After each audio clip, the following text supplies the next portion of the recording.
Terra incognita speculative fiction. Terra incognita speculative fiction.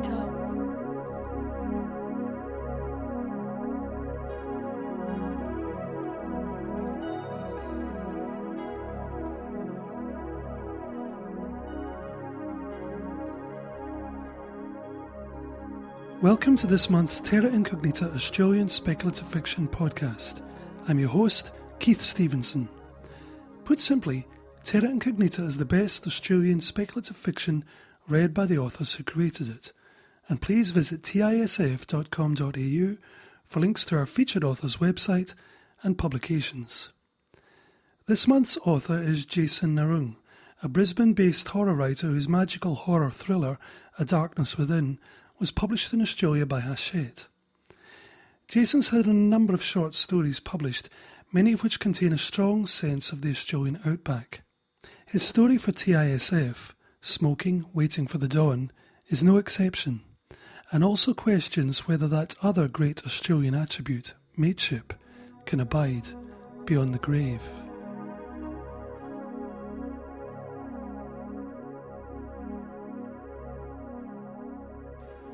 George stood by the bleached skeleton of the Wyandra stockyards, breathing in dust and sun-baked silence. The rust-red roofs of the township shimmered in the heat haze, and from what he could see, his old stomping ground hadn't fared much better than he had in the past 20 years, tired, forlorn, running out of time. He leaned against the uncomfortably warm bonnet of the commission-issue van and rolled a smoke, making the most of the inconsequential shade offered by a drooping mallee tree. The first hit of nicotine settled in his lungs, and he coughed wetly before breathing out a blue cloud of resignation. He eyed the sagging loading ramp and the warp rails. The decrepit yards didn't look like they could hold so much as a steer now. But once, he and Tommy Daniels had herded a baker's dozen of undead through those gates and shipped them back to the holding camp down the road at Cunnamulla. They'd got a citation for that. Familiar bile rose in his throat and he spat it out to sizzle on the tarmac. They'd been quite a team, him and Tommy, raising all manner of hell out here. Mates all through school and then for the best part of 10 years with the commission. A Forex sign, the red faded to the colour of dried blood and the white to that of bone, beckoned from the roof of the railway hotel from across the railway line. That had been their office once, back before the enclaves had been established and the undead had been semi-legalised, back when a collared zombie or vampire was worth a damn sight more than a ute full of kangaroo carcasses and dingo scalps, back before the big Toowoomba breakout had rolled over his friendship with Tommy like a road train. All that was left now was roadkill, 20 years old and still stinking fit to make him spit. George flicked his cigarette butt to the ground and towed it out. Sweat pooled under his shoulder holster and the heavy utility belt at his hips. He reflexively caressed the polished weaponry, drawing comfort from the long, thin tube of the heartstopper, the half-moon curve of the nested guillotine, the black mass of his sidearm. The sun beat down on him like a solid iron fry pan, making him squint behind his sunglasses, sweat stinging his eyes. He didn't need to check his watch to know the time. He could tell by the angle of the shadows that it wasn't yet noon. Plenty of time. He eyed the hotel that was, like him, a memento living on dust and memories. Time to go to work, he thought. But first, he'd drop into his former office and see if his old mate had left him a postcard. George leaned against the bar and closed his eyes. The railway hotel smelled as he remembered it. Stale beer and cigarettes, dirt and antiseptic. He forced his eyes open as the publican plonked a glass of beer beside him, condensation making his mouth water with anticipation. The bubbles rose towards the thin layer of white foam sealing the glass, promising relief as the yeasty aroma wafted free. The publican, crow-footed eyes narrowed to a slit, picked through George's change, took what he needed and ran it through the register. He hadn't looked George in the eyes since George had walked in. George grabbed the cold glass and took a sip. The beer still tasted the same. It always did. He sighed and wiped his mouth with the back of his hand before rolling a smoke. "You know Tommy Daniels at all?" he asked. The barman glanced at the phone, then dumped an empty in the sink with a harsh bang and rinsed it off. Sweat beaded on the man's bald spot. George hid a knowing smile behind the rim of his glass. "I thought you might, given this is the only drinking hole in town." The barman concentrated on drying the glass. "Don't know no one by that name." "Tommy Daniels. He was a hunter once." George took another drag on his cigarette. He felt the vaguest movement of the air from the fan bolted to one wall, its muted whir the only sound. "A hunter, eh?" The barman looked up, his eyes glancing off the pistol slung under George's arm. "You won't need the gat. Hasn't been any renegades out here for years. They're all locked up in the enclaves, eh? You would have heard of Tommy. Here." George took an old snapshot from his pocket and placed it on the bar runner, careful to dodge the wet coaster. The barman eyed the photograph, two young men in sleeveless shirts and bulletproof vests, carrying rifles, standing in front of a four-wheel drive. They could have been shooters, except for the commissioned logos on their vests. "That's an old photo. Before my time, I'd reckon." "He was a bit of a local legend, Tommy. I'm guessing he wouldn't look much different now." "There was a chap, called himself Dan. Looked a bit like that." The barman ran a hand over his bald spot. "He's dead, but..." "Really?" "Yeah, passed on a week or so ago. That you, standing next to him?" George tipped his glass in acknowledgement. "You here for that big roundup back in 72? George nodded, remembering the hunt that followed when the undead had broken en masse out of the Toowoomba camp. The clever ones had headed to the coast, trying to hide in the population there. But others went west, and why had always been a mystery to George. The zombies he could maybe understand, they could handle the sun. But the vampires? Where was the food, the shelter? Hunting them was hardly a challenge. Shouldn't have been a challenge, he amended. Memories of the shearing shed surfaced unbidden, the sunlight lancing through the gaps in the timber slab walls, the holes in the iron roof, the smell of wool and grease and sheep shit heavy in the dusty air. He and Tommy, driving stakes into the undead and dragging them out to the van for transport. And then the screaming, the fire, and seeing her, the Greek, and feeling the earth lurch under his feet. The barman rested a hand on the tap. "Another?" George looked at his glass, mysteriously emptied between nicotine breaths, and nodded. "How did he go?" "Found him myself, dead on his kitchen floor. Heart attack, maybe kidneys or liver. I never heard for sure. Didn't have a cent to his name, the poor bastard. Folks round here chipped in to buy him a headstone at Charleville." George looked out the open casement that offered a view of the town. The other pub was a sagging timber structure that looked ripe to collapse, its windows boarded and paint faded to non-existence. The community hall didn't look any better, and only two rusty Bowsers marked the former site of the petrol station cum general store. Whole streets of houses had vanished since his time. "Wasn't a fancy headstone," the barman said, putting a dish of peanuts on the bar. "They never are," George said. No one retired rich from the commission. No one retired from the commission, full stop. He sculled his beer and reached for a handful of nuts. "So you buried old Tommy, eh? If that was his name, it was what Dan wanted. Strange. How so?" "Every hunter I know insists on cremation. Just in case." "Catholic," the barman said.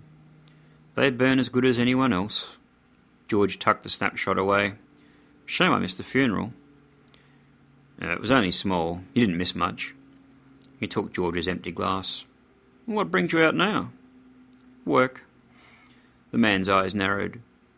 "You hear about that lad out at Black Creek Station? The one that got tore up? That was just dogs, wasn't it? Poor little bugger." "I can't say. Wouldn't want to start a rumour." The barman looked around the empty room. "Yeah, wouldn't want folks to talk. Anyway, headstone's up at Charleville. Danny Smith's the name." "Another?" George put down another bill from his wallet. "So how was he towards the end?" "Same as always." The barman topped off the glass with a practice smack on the tap. "Come in from his shift at the meatworks, get pissed, stagger home." "He was working at the meatworks? Up at Charleville?" "Cunnamulla. Bit of a drive, but a man's got to earn a crust, right?" "Where was he living?" A little cottage up the street there. It's on the market. Was thinking of buying it myself, but not much point, really. The town's gone belly up. Just a handful of locals here now, and the guys out on the stations.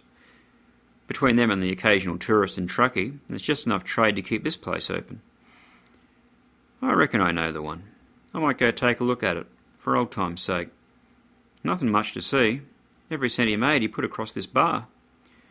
George glanced out the window. Noon had passed, but sunset was a long way off. No rush. I reckon I'll have another one. For Tommy. George parked round the corner from Tommy's house after a slow drive-by. The timber building looked much as he remembered, the porch a little more sagged, the stairs a little more rotted, the paint more peeling. The iron eaves drooped over the windows, the rusted tin roof all but curling under the sun. George reckoned he knew how the house felt. He could have used some structural work himself. With a heavy sigh, he went around the back of the van, opened the rear doors and retrieved his case. Back in the merciful shade of the cab, he popped the lid and took stock of the tools of his trade. Once he had his vest on and had adjusted his shoulder holster, he assembled the shotgun quickly, an action he could do with his eyes closed, and then went through the similarly automatic steps of preparing the hypo of PPD. He rolled up his sleeve and tapped the hungry vein underneath a clean patch of skin. One of the idiosyncrasies of the serum was that, for all the vampire-like physiological effects it could mimic, healing the damage caused by its own delivery wasn't one of them. 30 years of working for the Commission was mapped out on his arms in needle sticks. It was something the Boffins were working on for the next version, but it had never been a high priority.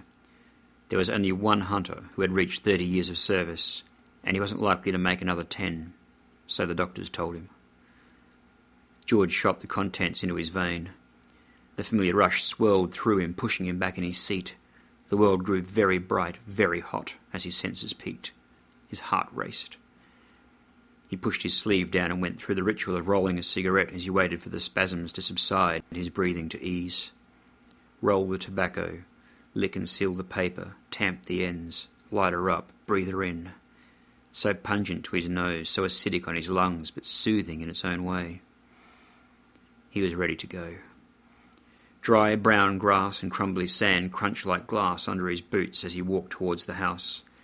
With every step he felt the buzz of PPD burning through his system. Muscles quivering with the need for release, reflexes as taut as fencing wire, the world bright and loud and moving just a little too slow for his hyped body. For a long moment he stood, finishing off the cigarette as he surveyed Tommy's old home. The last time he'd seen Tommy Daniels, they'd been pulled over by the side of the highway a few good miles from here. The stench of burnt timber and flesh still clinging in their hair, the back of the wagon filled with recaptured Toowoomba renegades. They had tracked the escapees to a shearing shed. He and Tommy had gone in under cover of daylight, juiced out of their brains on serum. What had it been back then? PPA? B? The Greek had come out of nowhere, a shadow amongst shadows. She'd got the drop on Tommy, and it had been luck, just luck, that George had got the shot off and put her down, long enough for Tommy to ram a stake home. No spiffy heart-stoppers back then, but the old-fashioned stab and thrust, squelching up under the ribs while the reverb of the gunshot still shook the white ants in the posts. The situation had got out of hand, the other undead charging in and him and Tommy running white-hot. There'd been gunfire, blades, incendiaries. Some of the undead were kids. It wasn't pretty seeing them burn, those that couldn't drag out in time. Tommy had cried openly and reckoned he was done with the Commission. George hadn't believed him. That night, when the shed was a pile of ashes miles behind them, they agreed the Greek was the most beautiful woman either had seen, living or undead. In the wagon, with the stake withdrawn in a moment of mutual weakness under the excuse of interrogation, they'd asked her where she was from and she'd said Greece, a long time ago. George had asked the questions, but she'd answered them to Tommy, and after a couple of hours of that, George had told Tommy to stake the bitch, she's not going to tell us anything useful about the others, and stomped off to have a cigarette.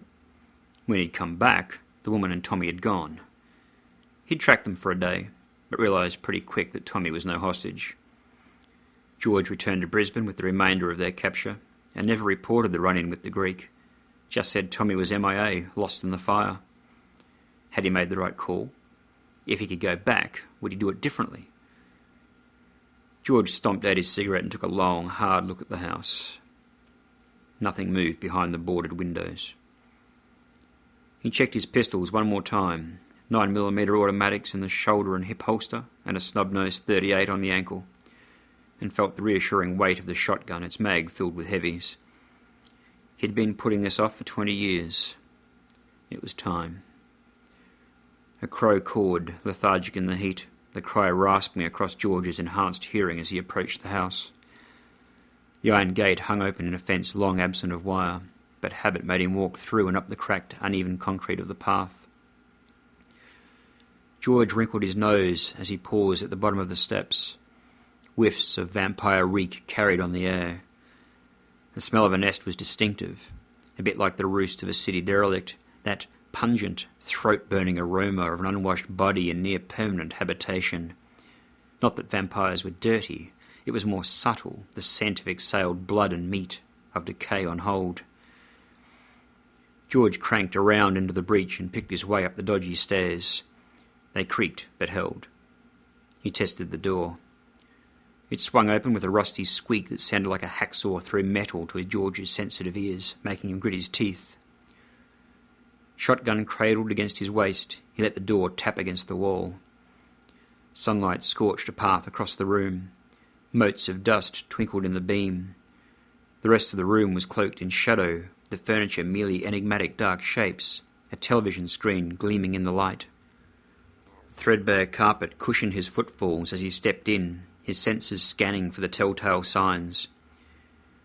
He was halfway across the room before he felt the movement behind him, the softest, most delicate footfall, the sudden change of light as the door swung almost shut. That delay, the merest breath-long delay it took for her to reflexively close out the sunlight, was what saved him. He was used to it, surviving by a breath. It was part of the rush. The PPD could only do so much in levelling the playing field. To win against the real thing, you needed cunning and a bit of luck. He took 2 paces back, giving himself extra time to bring the gun to bear as she approached. Slow, the Greek, not like 20 years ago, back in the shearing shed. "He's," she said, before her voice drowned in the blam, blam, blam of the shotgun. The burst shook dust from the ceiling, echoed in his ears long after the afterimage of the muzzle flashes had faded from his vision. She sprawled, spread-eagled and bloody, looking as if she'd been dropped from a great height. Her chest was a gruel of flesh, bone and blouse, her jeans saturated and pale face splattered with dark blood. George knelt beside her, held the heartstopper over her breast and fired a bolt into her before she had time to recover. Her eyes stared at the ceiling, wide and brown. He reflexively fitted another bolt into the tube and reloaded a charge before holstering it. God, she was beautiful, even like this. He traced her chin, rubbed her cheek, flicked a hair from her forehead where it lay stuck in a blood splash. His hand shook as memories of the shearing shed pulsated through his racing mind. As beautiful now as she was then, even being dragged, bloodied shirt hanging open as limp as a corpse with a stake through her heart, her life on hold until that vital muscle could beat again. The first whiff of burning flesh hit his nostrils like a smelling salt, and he looked around, blinking away his reverie, and found her arm lying in that narrow beam of sunlight shining through the slightly open door. The skin, scarlet and blistered, was starting to crack and smoke. His hand left the guillotine, denying the call of the primed, diamond-edged blade, and moved her limb into the shade. A footstep behind him. Still on his knees, he straightened slowly and grasped the shotgun in both hands, aware now of the glint of eyes surrounding him as the vampires emerged from behind furniture, materialized from the shadows.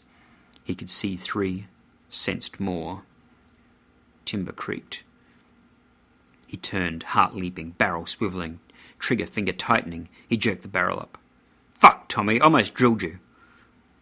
Tommy leaned against the doorway into the hall, arms crossed across his blue singlet. "I heard you were back in town, Georgie. I was hoping you'd drop in." Sweat ran cold down George's back, his finger still jittery on the trigger. The others hadn't moved, content to hover in a loose circle around him, phantoms at the edge of his vision. "I'm surprised you're still here, Tommy." "Where else would I go?" He moved to peer around George at the woman's body. "Lisa only wanted to talk, you know." "Old habits. George said, getting to his feet, careful to keep the gun pointed at the floor, his finger on the trigger guard. "I'm juiced, Tommy. You know what it's like. But she's still kicking." Thank God he hadn't finished her. At least this way he had some kind of bargaining chip. Hadn't done anything that couldn't be undone. "You took a risk, didn't you? Letting her do that?" "I didn't reckon you'd do her in. Wouldn't have let you anyway. She wanted to talk to you first, see how you'd react. I told her it would be okay, that I knew you. It's been a while, Tommy. Not that long. Let her up, George. I want to talk to you." He pointed over his shoulder down the hall. "Tea? Is that what you're drinking these days?" Tommy smiled, teeth bright. "Still enjoy a good cuppa." George stooped and yanked the bolt out of the woman's chest. It withdrew reluctantly, dragging a wet, sucking sound. She moaned, blinked, her wide dark eyes registering her delayed shock. The wound began closing over immediately. The lurking vampires shifted nervously. "Sorry about that," George said, surprised to realise he meant it, and retreated after Tommy. He found his old mate filling a battered kettle at the kitchen sink when he entered. Cracks of light shone through the boards over the kitchen window, casting the room in a twilight murk. Short footsteps on the worn hallway runner urged him to put his back to the wall by the door.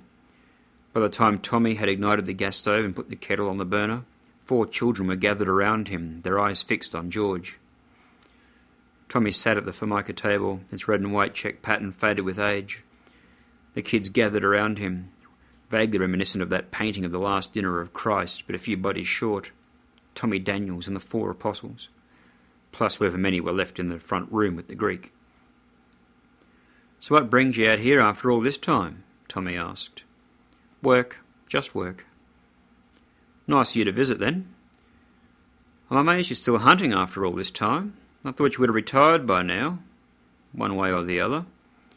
His eyes roved over George's long sleeve. "It's hard to give up, isn't it?"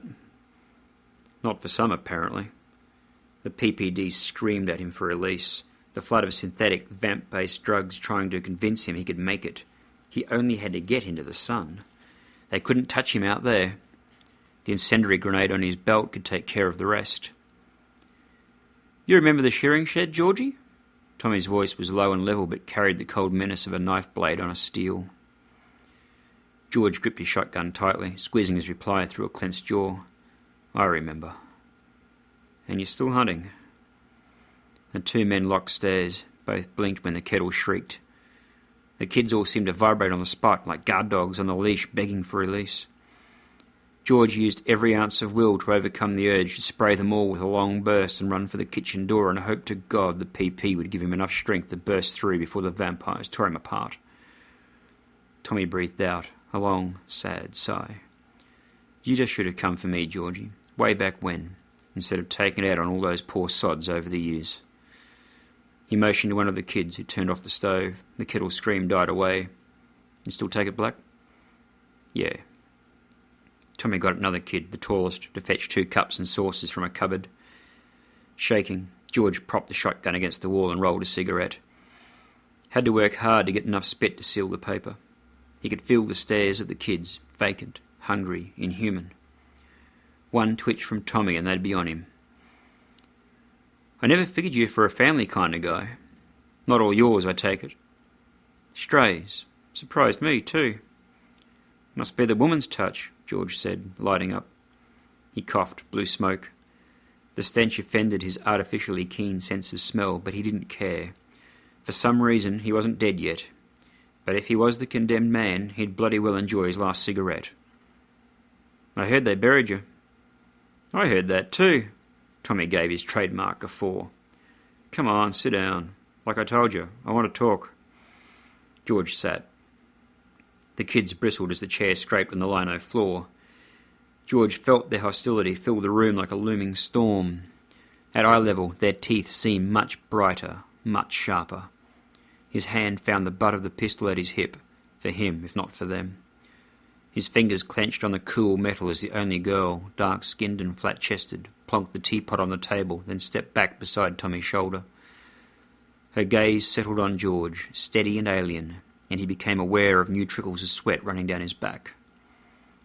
"So what's on your mind, Tommy?"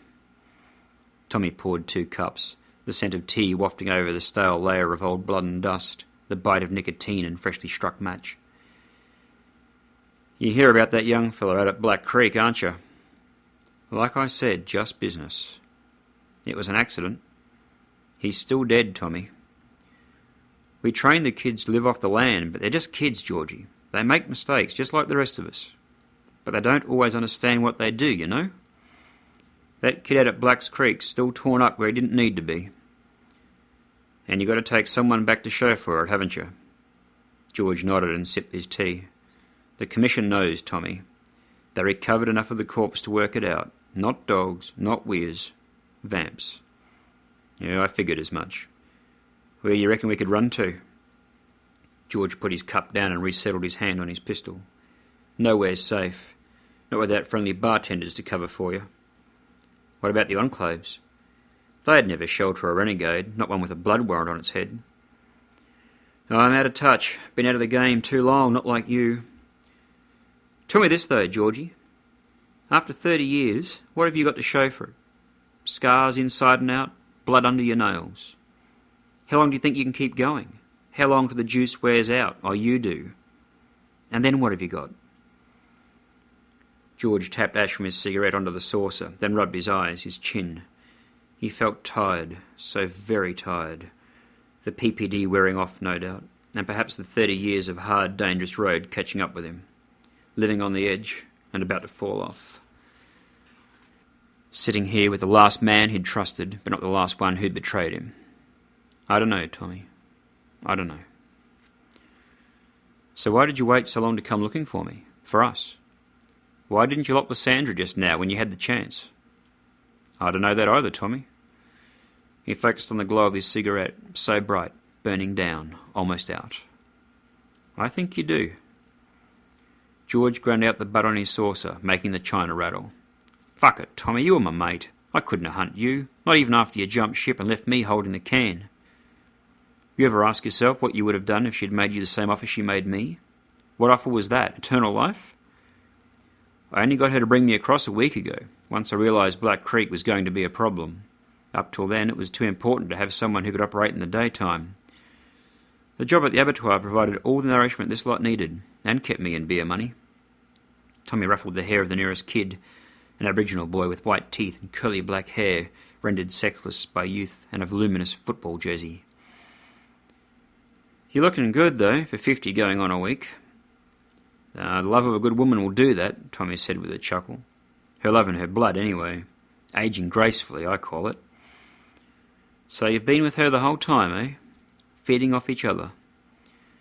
George felt the lethargy seeping into his arms and legs as the PP serum weakened its hold. He rolled another cigarette. Long life and good health, and you get to keep your tan. Sweet deal. You didn't answer me, Georgie. What would you have done if she'd asked you? I'd have stayed, done my duty to my country and to my partner, to you. You know what I think, Georgie? Tommy topped up their cups, dragging the question out. I think you were scared when you found out that the renegades were human after all. I think you've spent the rest of your life trying to prove to yourself that you made the right call. He slurped his tea. How many have you collared now? I don't keep count. I reckon you do. Probably 2 separate columns for stopped and lopped. He stared at George as though he could see the ledger in his eyes. You ever wonder what it's like, the real thing? No. Did you? Yeah, of course. The PP's only so good. Is that why you went with her? Nope. Though I've got to tell you, it leaves the serum for dead. He grinned, then grew serious again. I was exhausted, Georgie. I couldn't take it anymore. Couldn't face another collar, not after the shearing shed. Not all the PP in the world can wash away that stain on my soul. George looked around the dark room. And this has? Tommy leaned back and smiled. You don't have any family, eh? George shook his head. Pity. Family's anything worth dying for. You're not dying, Tommy. Everyone dies eventually. He looked past George's shoulder and smiled. Well, almost everyone. George turned in his chair as Lysandra entered with another kid holding a hand. She'd changed her top. Even without his boosted senses, he could smell the recent bloodshed, the gunpowder. She glared at him as she stalked to Tommy's side, one hand resting with easy familiarity on his shoulder. "Sorry," George told her. "Instincts, you know." "Instincts can be overcome," she said, her voice accented. Even in the gloom, or perhaps because of it, she looked beautiful, black hair shining and complexion dusky, speaking of quiet strength and resolve. And perhaps something else. Resignation? Tommy clasped the woman's hand, then fixed George with his gaze. "Tell him," he said. "Tell Georgie why you asked me and not him. It's been eating at him for 20 years. George held his breath, cursing Tommy with every silent blasphemy he could muster. He didn't want to hear this. Lysandra ran her fingers through Tommy's hair. "But I did." Tommy looked stunned, his hand frozen on her. "You'd walked off to check the others, relieve yourself, something. And I asked him." Tommy stared at George. He said no. George looked at his teacup, feeling the bite of regret in his throat. "I was doing my job. I still am." She turned away from him to concentrate on Tommy. "It's in the past." He said no, you said yes.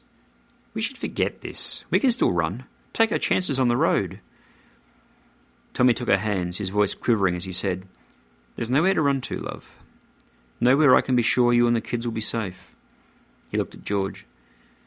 "You are one lucky son of a bitch, you know that?" "And why's that, Tommy?" "You're getting a second chance." George lifted his head to run his gaze over both of them. "How do you figure that?" "You're going to have to take me in, Georgie." "What?" "Just me. Lisa and the kids stay free." "Tommy." His fingers closed on the pistol. No chance, he knew, not without the PPD. Not now that he was just an old, tired hunter. He looked at Lysandra and knew he couldn't shoot her again. Ever. His trembling fingers released the pistol. Tea spilled as he gripped his cup instead. This is insane. "Hear me out. You give me to the Commission and close the case. Retire somewhere nice. You've got the connections to provide for Lisa and the kids." Silence settled, the kids' gazes boring into him. "What do you think about all this?" George asked Lysandra. "I think I should have killed you when I had the chance. I think I should have turned Thomas a decade ago and run away with him to Asia. But I didn't, and now I have to do what's right for the children, for our family. We always knew this day might come. We just didn't know how we'd deal with it." Her grip tightened on Tommy's shoulder, her knuckles showing white. Red tears rimmed her eyes, but she blinked them away, not letting them fall. "So now I think I need someone to protect us from the Commission. Someone to watch over us during the day and bring us the blood we need without anyone getting hurt. I think, Mr. George, that you can help us, and I can offer you something you need. You wouldn't want to make the same mistake twice." George rubbed his arms, feeling the scars through the material. "The Commission will never believe it. They think you're dead, Tommy. The Commission needs a collar if they're going to be prevented from digging around. The only way to keep them off Lysandra's tail is to give them one. I have the history that we can use, right down to that empty grave up at Charleville.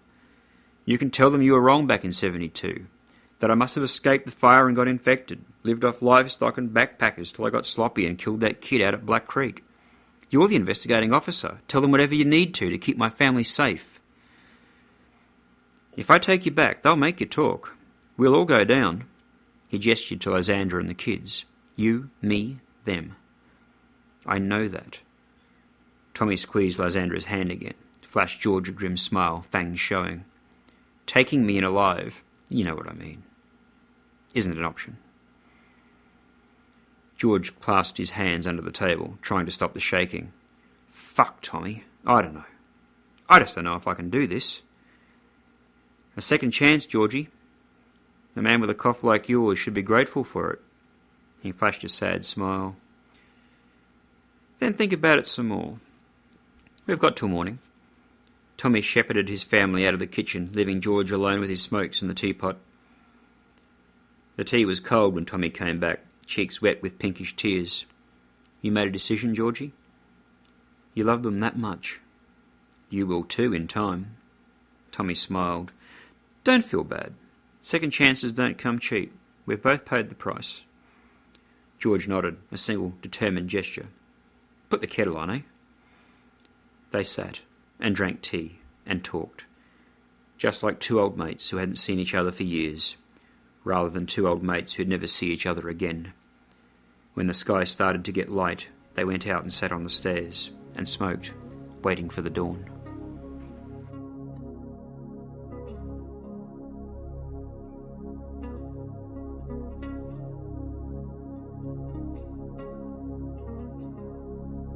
Terra incognita speculative fiction.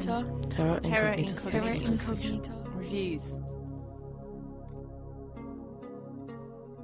This month's review book is Canterbury 2100, Pilgrimages in a New World, edited by Dirk Flinthart.